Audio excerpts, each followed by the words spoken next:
Hello everybody, and welcome to my review of the first season of Demon Slayer as well as Demon Slayer the movie. This is my first deep dive into an anime series. When I very first started the channel last year, I was doing a dive into anime movies. I was looking at Studio Ghibli. I did an episode of my podcast on my movies about the movie Your Name. So this wasn't my first exposure to anime, period, but this was my first series because, as you know, I do another show on this channel called Charts with Dan, where we look at the box office. And at the end of last year, 2020, this movie, Demon Slayer the movie, was shooting up the charts. It became the highest grossing film of all time in Japan. That kind of piqued my interest, but at the time I didn't even realize that the series was available here in the United States. Then a little over a month ago, the movie opened in theaters here in the United States and elsewhere, and it exploded again. It was a surprise hit. It outlasted movies like Mortal Kombat. It's now approaching a $50 million gross here domestically at the box office. It's the second highest grossing anime film of all time here in the US. And because I was hearing so much about this movie and so much about the series, and had heard from a lot of friends of mine who watch a lot of anime that this was actually not a bad one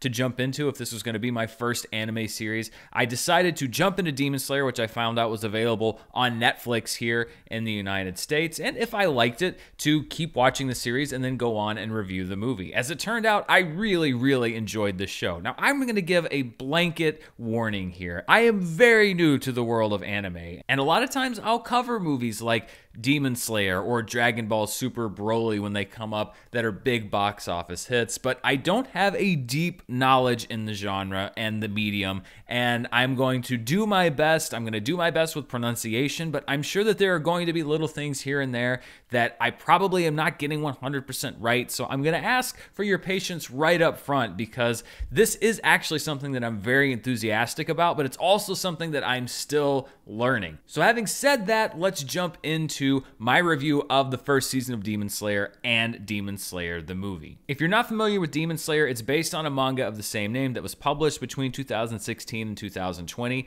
The series, the animated series, premiered in Japan in 2019. It premiered here in the United States later that year. The main character of the show is Tanjiro, whose entire family is wiped out by a demon named Muzan Kibutsuji, except for his sister Nezuko, who is turned into a demon. Tanjiro vows to find a way to turn Nezuko back into a human by becoming a demon slayer, which is basically a demon hunter who is pledged to wipe out demons, exterminate them from everywhere. Of course, this causes a lot of conflict between Tanjiro and a lot of other characters because he takes his sister around with him on his back, and the other demon slayers are trained just to kill demons. So this is the cause of a lot of conflict throughout the series. Protecting a demon is a clear violation. We can deal with this on our own. We shall execute them both. A lot of the first third of the series deals with Tanjiro training to be a demon slayer with his teacher Orokodaki, and there are some real fist pump moments as he learns how to actually kill these things. This is a really good action show. We'll get into how the show looks in the animation, etc., but I actually love these different fights and these battles they have because they're very dynamic, and I get into it. Now, I do have to confess something, and I know that this is probably going to make half of you who are really into anime very upset with me, because I did have the choice between watching the series subbed or watching the series dubbed, and I chose to watch the series dubbed. And wait, don't get too mad at me just yet. I'm sure that the subtitle is great. I've listened to both versions, but it really helped me to get, just as a person, into the narrative a lot more. I didn't find the dubbing distracting. I actually quite liked most of the voice actors in the show, and so I opted to go that way. I'm sure I'm going to revisit Demon Slayer in the future because, like I said, I'm anxiously awaiting the second season of the show. I will be a viewer when it comes back on, and I'm sure I'll get a chance to listen to it in the original Japanese. But for my first time watching, I did find it easier to get completely immersed using the dubbed version. So when I talk about these big moments, that's the version of the world that I lived in. I can't breathe. The air is icy. My lungs hurt. Just keep moving. After Tanjiro's training is complete, the second 2/3 of the first season are basically him going on different missions, encountering different demons. As I mentioned, he's got Nezuko on his back in this little kind of backpack thing that protects her from the sunlight. She basically sleeps most of the time anyway. She's trained not to attack humans, and she actually becomes an ally. And this was one of the big fist pump moments, actually. I think I texted a friend of mine who was watching the series or had already watched the series and said, okay, I'm in. And it's early in the show where Nezuko basically kicks the head off of a demon that's attacking Tanjiro.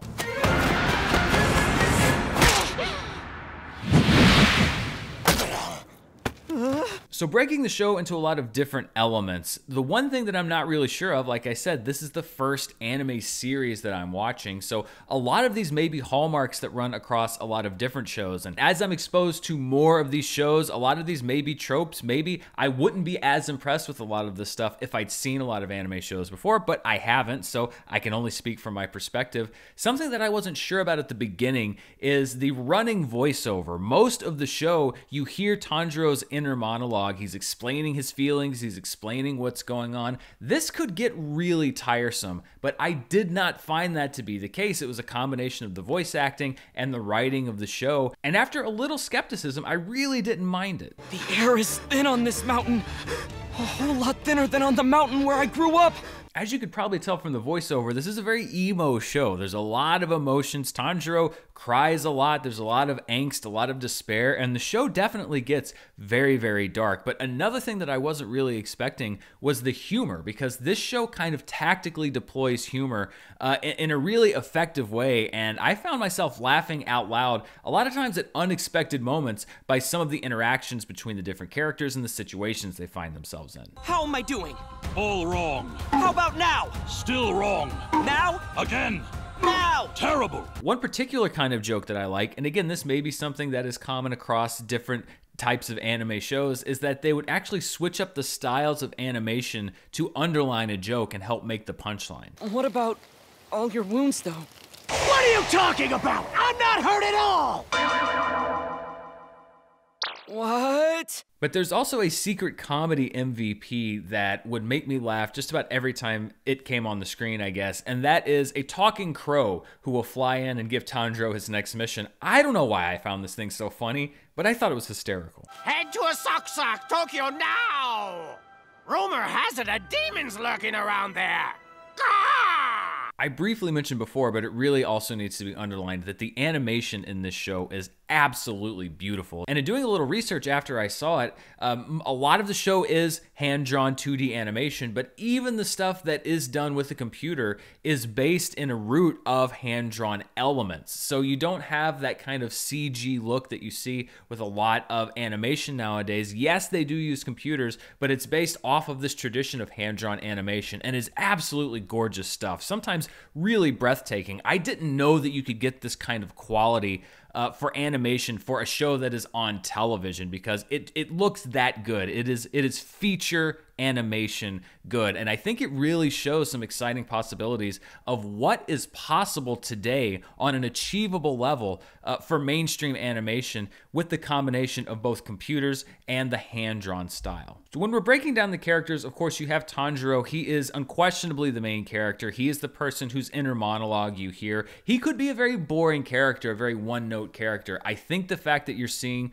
the show mainly from his very subjective point of view, that you're hearing his perspective, it helps to personalize the story a lot, and so I found myself rooting for him. Something that I was shocked about, though, was how compelling this show makes its villains, and this is not a linear style show where it's all self-contained. Tanjiro will encounter these demons, but their battles are not confined to one episode, so it doesn't become like a monster of the week type show like you might expect from traditional, especially here in the United States, traditional half-hour animation. You'll meet a demon, and then Tanjiro will battle him over 2 or 3 or sometimes 4 different episodes. You'll get twists and turns in the battles, and each of these demons has their own distinct personalities and sometimes their own backstories. By the way, if you haven't seen Demon Slayer, I'm not going to give away huge spoilers, like movie level spoilers, but I am going to talk about different confrontations with different demons and the end results of those battles throughout the course of the series. So if you want to go in completely fresh and not knowing anything, then you may want to go watch Demon Demon Slayer and come back, because it's really hard for me to talk about what I love about this show without getting into these specific moments. A couple of standouts that I thought, and this one kind of sounds laughable, it almost sounds like this would be in a parody, but it works in the context, and it's hard to explain it if you haven't seen the show. There is a demon that uses drums to reorient the world around, and you get kind of these Inception type things where the room is spinning, Tanjiro has to dodge attacks, etc. But when he finally defeats the demon, you find out that he was like a frustrated writer. Your writing is absolutely insipid. Every last word on these pages is utterly trite. And then Tanjiro, after he kills them, because after you kill these demons, they take a while to go away. They have time to like flash back and think about their lives. And Tanjiro like gives him respect, and he's like, I thought that was some great demon blood magic that you had there. Your blood demon art was truly incredible! But the demon's like touched. He's like, really? You think my blood magic was good? My blood demon art and my drum playing have been recognized. Sure, he's a demon, but also at heart, he's just this like frustrated artist, and he gets this absolution of somebody telling him that his art was really impressive at the moment of his death. This shouldn't work, and yet it does, because that is the kind of mood and the kind of atmosphere that the show cultivates. You also have a demon called Rui, who is this head of this sort of spider family in the forest, and at this point in the show, it's the toughest demon that Tanjiro has fought yet. And one of my favorite moments in the entire series is this moment when Tanjiro and Nezuko team up against him, and like the music, the animation, the voice, everything works together so well. I just thought this was a great storytelling moment. The bond between Nezuko and I cannot be severed! Not by anyone! But the thing with Rui is, it's not just that he is a good bad guy, it's also that you get to the heart of him, which is that he just wanted a family. That's why he kept going after these people. He wanted to replicate and recreate this sense of family. I have no memories of when I was human, you see. I thought that if I could feel a family bond, my memories would come back. And Tanjiro sees this, and he has sympathy for him. He has respect for him. He wants to comfort him at the time of his death. And then he actually confronts his fellow Demon Slayer and says, like, you're gonna give respect to this person. I will never disrespect them, because at one time or another, they were human. No different from me. It's this idea of having sympathy for the demon. It can be so melodramatic. And some people may say that it is, but for me, I think that it works, and I think that it just makes this more interesting. This could be a very boring show. This could be a very cookie-cutter show that wastes episodes by saying, like, whatever, we'll just throw another bad guy at this person. But every single time you see the progression of the demons, you see the progression of Tanjiro and his skills, and you actually feel like you're going somewhere. So I've talked about how I love the animation style, I've talked about how I love Tanjiro and how the demons are portrayed and the battles and his relationship with Nezuko, but there is a big stumbling block that we've got to get past. We have to talk about Zenitsu. Hang on! Don't you interfere! That girl is madly in love with me! The two of us are gonna get married! Zenitsu is a character that we meet in episode 11. He is a fellow demon slayer along with Tanjiro, and he is maybe the most annoying character in any television show, live action or animated, that I've ever come across. What? What? You have broken bones? What do you think you're trying to do to me? If you're in that condition, my fate has been sealed! I generally found almost every moment that he was on the screen unbearable. Now, I do have to say, there is a really cool contrast that they set up with Zenitsu, which is that he's usually very cowardly and afraid of everything, but he slips into these kind of trances where he becomes like the world's biggest badass. And I love the way that you pair those two against each other. I love the difference in personalities. The problem is, as cool as I think Zenitsu is when he goes into warrior mode, I think that he is 10 times more unbearable every other moment in the show. This may be where my general inexperience with anime comes in, because I don't really have a gauge for how normal this character is in the context of other shows, but I just was not about this. And like I said, I've watched a few anime movies. I know that there is a kind of a more heightened style that you will see from a lot of characters in anime. And I came in prepared for that. And I really did try to give Zenitsu the benefit of the doubt as long as I possibly could. But he has one note, and that one note is played again and again and again and again. Now, the one redeeming factor may be that they set up in his backstory that everybody else is kind of like me. They don't like him, they don't want him around, and they've given up on him. And I don't know what happens in the manga going forward. I don't know what's going to happen in the show going forward. There may be plans for Zenitsu in the future that will redeem him in my eyes. But as of right now, I dread pretty much any time that he's on the screen. And I think it says a lot for how much I love almost every other aspect of this show that I'm willing to completely put aside everything having to do with this one character. There's another Demon Slayer that sort of makes up the fourth member of the team. You have Zenitsu, Tanjiro, and Nezuko, and that is Inosuke. And I also was kind of on the fence about his character, but unlike Zenitsu, he won me over because he's very gung-ho. He also does a lot of shouting, but the more you get to know him, the more you understand that it's all bravado, that he's compensating for this insecurity that he has inside of himself. And there's a great scene where he finally takes off this mask. He wears the mask of this boar, and he's got this like angelic face, and it turns out that that's why he's putting up this tough facade, because he's so tired of being told that he's got a girl's face. There's nothing wrong with your face. In fact, the girlish shape, size, and complexion are quite attractive.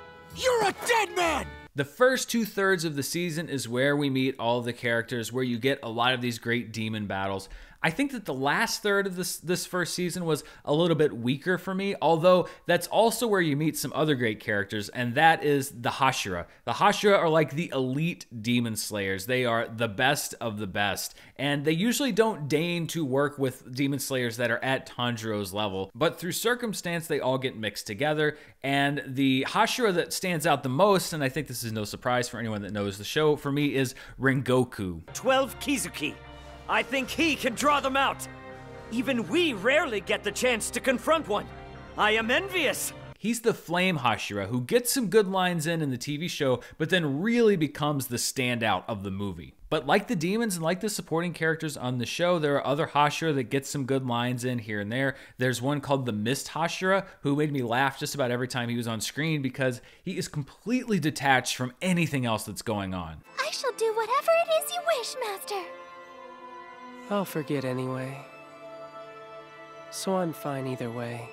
The last part of season 1 is about Tanjiro really strengthening himself and becoming the best demon slayer that he can be, and it sets up the showdown that takes up pretty much the entire movie. So you transition from the end of the first season of the show to Demon Slayer the movie, and it is a showdown between the demon slayers that we know. So you have Rengoku, Tanjiro, Inosuke, Zenitsu, and Nezuko all on this train. There are demons taking over this train. You also have this superpowered demon that has the power of dreams and sleep and puts all of our heroes basically into almost like a coma state where they have very lucid dreams. You're able to delve into the past of some of our characters. It's a very appealing setup. The first half of the movie I thought was about on par with a good episode of the TV show, but the second half really kicks things into high gear. And this is where, as I mentioned, I really fell in love with Rengoku because he steps up and becomes the kind of mentor that you can tell will have such a huge influence on everything going forward. What he's able to teach our characters just throughout the duration of the movie is something that they're going to carry with them so much as they go on into season 2 and beyond. And like I said, I'm sure a lot of people who are watching this have read the manga and know what's going to come up. I don't know what's coming up, but I can already tell how influential the events of this movie are going to be. Much like the TV show, the movie has beautiful animation, and you have this epic battle that takes up, I don't know, maybe the last 30-45 minutes of the movie. I really kind of lost track of time. It's about a 2-hour movie, which can feel a little long, but it flew by for me, and I was really wrapped up in the story by the time we got to the end of it. And then by the end of the movie, I actually can see where Tanjiro in particular has come from the beginning of the film to the end of the film. And he gives a speech at the end of the movie. Obviously, I don't have the movie, or else I might have a little clip. He's done something similar to it in the show before. You can run as far as you want! I'll follow you to the ends of hell! and my blade will be the last thing you see! But the speech that Tanjiro has at the end of this movie, I will put it right up there with Kurt Russell from Tombstone, which is one of my favorite westerns, and his Hell's Coming With Me speech. You tell him I'm coming, and hell's coming with me, you hear? Hell's coming with me! Demon Slayer the movie really does do what a movie should do, which is to tell a story that feels a little bit bigger than you would have on the TV show, but also at the same time get you excited for what's coming next, get you invested into what's happening. Obviously, they want you to tune in to season 2 of the Demon Slayer show. I'm excited for season 2 to debut. I don't know exactly when it's going to be here in the United States, but I can see why this has been such a breakout hit. And of course, there have been anime TV shows that have been big hits before, and there have been anime movies that have been big hits before. A couple that have been bigger even than Demon Slayer, but a lot of times those are aimed a little bit more toward kids in some cases. And this is definitely not aimed at children.